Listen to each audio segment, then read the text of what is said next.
guys travelled from today or yesterday? We've travelled from the People's Republic of Ipswich because we stayed in the Premier Inn last night. But before that, we were in Cambridge. Amazing. Thank you guys for coming to Sent. We know that you will bless us. We're hearing from Dan in a bit from the word you're going to be sharing with us. So just to start things off, just tell us a little bit about yourselves. A bit of a vague question. Who are you? Well, we know you come from Cambridge. What are you guys up to in Cambridge? Family? What do you do with your lives? Tell us a little bit about it all. So my name's Anna, and we've been in Cambridge. You were 2001, 2002. I came to Cambridge to do a PhD in neuroscience. So I did that. I did some research into a disease called Huntington's disease. But then Daniel, he started to lead the team at our church, and I felt like God actually said, I want you to lay down all the work that you've done so far and sort of the research that you've done, and basically spend some time just following me. So I gave up my career in that way, and I really felt like he would say one day you'll pick it up again. But for now, we've got two amazing boys who will be listening out there, and they're Finn and Rafe, and we've been raising them. And do you want to say something else? I don't know what else to say. I've been leading the church. I've been an elder at City Church 15 years today. Wow. Somebody told me that. Which is wonderful, and that's great, the grace of God. My background is graphic design, so I didn't go to Bible school or study theology or anything. I'm not particularly academic, but God uses all of us, doesn't he? So, to all the designers in the room, whoop, whoop. Amazing. Thanks, guys. And so you've been in Cambridge for quite a while now, but I understand a bit of a change is coming up. You're moving to Eindhoven in the Netherlands. Come on, plant Eindhoven. Oh, that's super dry as well. That's really cool. And that's very, very big for you guys. So please tell us as much as you can about what's going on, who you're going with, what you're planning on doing, what the process is like, how you felt the call of God. Tell us all about it. Well, when I moved to Cambridge, I really sensed God was in that. He told me to move to Cambridge. And so I've had 20 years of really feeling the peace of God in where I'm supposed to be. But that began to change 3 or 4 years ago. We just felt God was beginning to say, I've got some new adventure for you. So we've explored various options, but we got to the point where Maurice and Rachel sat down with us in the Netherlands and over a cup of coffee said, please come and help us plant a church in the Netherlands. And so we sort of feel like within our movement we are, I would say, quite good at honouring the prophetic. If you've got a prophetic word, that kind of trumps everything else. Not quite, because we believe, obviously, the Bible trumps everything else. But the Bible never says move to Eindhoven and plant a church. We honour the prophetic, which is really important. But I think it's also important to honour the other gifts that God has given to the churches, amongst which would be the apostolic gift. And so in that sense, when they apostolically invited us, we felt we need to take this seriously. The early disciples laid all that they had at the apostles' feet. And so in that spirit of laying all that we have at the apostles' feet, to sort of say, well, if they believe, they're moved to ask, then we need to really take this seriously. And having prayed about it, we really felt God gave us the green light. And we've had our first weekend in Eindhoven with the team. So there's no church there at the moment in terms of relational mission. This will be a completely new thing. There are, I can't tell you everyone who's involved because some of them need to tell their churches and things like that. But there are 6 couples. So we're starting with quite a strong team. And 3 of them are British and 3 of them are Dutch. And it's going to be a bilingual church. I'm learning Dutch, so I can say, ik ben een appel. Can anyone guess what that means? I am an apple. Wow. Yeah.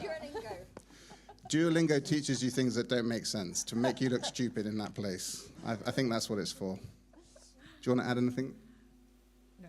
So the plan is to move in 2026 in the summer, and then take 6 months or so to find our feet, learn the language, begin to build relationships, and then sort of become increasingly more public after that. Wow, sounds really, really exciting. We're very excited for you guys. Oh, there we go. You've already got a sign for Yes, so you can sign up to the mailing list if you're interested, if you want to find out more.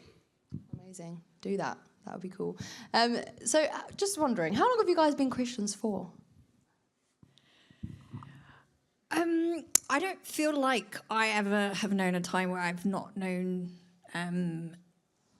God being there and talking to me. I'm 45, so I would say 45 years. I feel like the first time I heard from God was when I was 8, and I think from that point onwards, I had no doubt. I just felt like I just knew that this was true and that there was, a Father and a God who loved me. And I think it's just over the years, there's been an increasing growing with knowing God. Yeah. But I feel like for my whole life, similar to you. That's great. Same. Wow. Same story. So over those many years of knowing Jesus, hearing his voice, and now you're being led across the nations, what would you want to say to this younger generation to encourage us, to inspire us, to help us know how to hear God's word and leading? Encourage us. Okay, well, I often speak first in these situations, but not because I'm more important, because Anna asks me to, okay? She likes to have time to think. I don't know if anyone can relate to that, but she likes to have time to think. So whenever we have an interview, she says, please answer first. So in that spirit, I will answer first. I would say enjoy God. I mean, really get happy in God regularly. I am constantly amazed at God's grace to me and conscious of all that I am deficient in and of his just lavish love towards me. And I think if you can get to the point almost every day where you've got nothing to prove and you've got nothing to lose because you trust God. You're not in any situation where you're trying to prove anything or feeling like you've lost anything. I've got a friend who's a missionary in a dangerous part of the world, and I was there once with him and his family, and I had a moment alone with him, and he had children, and I said to him, do you ever really consider the possibility that you might die in this situation, which was very, very possible. I mean, they've got bullet holes in their house. And he said, he looked at me as if I was stupid. It's one of those moments where, a challenge from a brother is just brilliant. He looked at me as if I was stupid, and he said, Daniel, I'm a Christian. I died a long time ago. Wow. That makes sense, doesn't it? When you can get into that kind of like, I've lost everything I've got to lose. It's all uphill from here. I've gained Christ. And so I would honestly just say, get happy in God. Keep your faith bright in him. Yeah, wow. That's great. That's really good. I have all that time to think, and I still think, I want to say everything. I think just talk to God all the time. I mean, I feel like I just am constantly talking to him. I wake up, I'm talking to him. I go to sleep, I'm talking to him. I feel like I'm talking to him in my dreams. And just constantly, no matter how you're feeling, you just keep in touch with him. And I think that's how I've lived my life. And my mum always said to me, seek first the kingdom of heaven and all these things will be added to you. And so I think in that constant communicating with God, my priority in life has just always be put him first, everything else will sort itself out if you just seek him above all things. And I think I'm doing a seminar tomorrow on distraction, freedom from distraction, plug here. But I think we're in a world where we are surrounded by distractions, and there will always be things that are tugging at you and for your affection and pulling you away. And I think just continually regrounding, recentering, refocusing yourself throughout the day and throughout your life just on him. And he'll sort it out. I think sometimes we get sort of overwhelmed and just, I think our focus is, oh, I need to have a 3-year plan, a 10-year plan or whatever. And I think just day to day, moment by moment, just keep your affection on him and he will sort it out. And you don't need to have all the answers yet. Yeah. He'll tell you when you need to know. Yeah. Wow. Genuinely both such wisdom for us and I think really relevant to us as well. So thank you so much. That was really, really wonderful. Final question is, how can we pray for you? Obviously relating to Eindhoven, but any other things as well.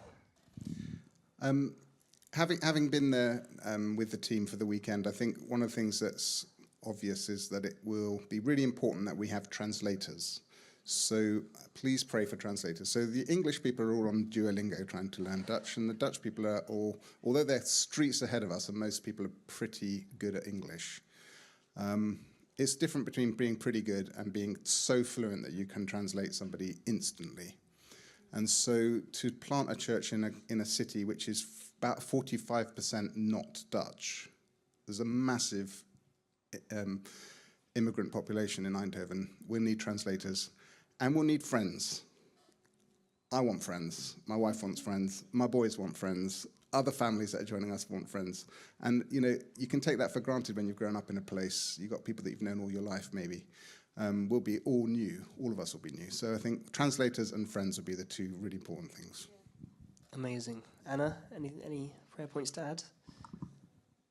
Oh, we're just lots of practical things. We don't have any of the answers. People keep on asking us questions like, what about this and what about that? And I think we're just having to do it step by step. So we've got visas and jobs and all of these things that need to sort it out. So I just think just that in amongst all of these things that we operate from a place of faith and not fear, and that we walk in peace. You know, I think, you know, it doesn't matter how big the waves are and how wild the wind is around us, as long as we keep our focus on, you know, God throughout all of this and keep ourselves in his peace, you know, everything else will be fine. So I think just operating from a place of faith and peace in all of these things so that we can hear from him clearly.